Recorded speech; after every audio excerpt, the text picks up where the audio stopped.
أغلب دقائق المباراة في منتصف أرضية الملعب. هذه كرة خاطئة، وصلت المحاولة للنهضة، تصويب. الله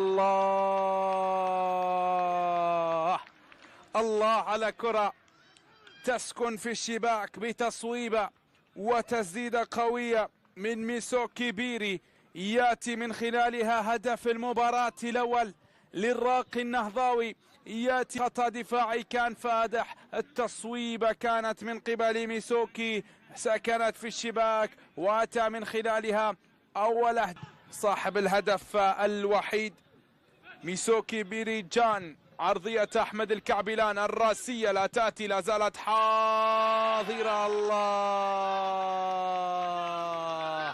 أمير علاء القادم من العراق، القادم من أسود الرافدين، يسجل هدف المباراة الثاني بلقطة الشباك. هذه الكرة عرضية أولى كانت من أحمد الكعبي، التفويتة حضرت، أمجد هيأها، أمير في الجول. هوبا جول نهضاوي، جول هوبا جول نهضاوي، جول. هذه الكرة والراسية، يا سلام يا سلام بكل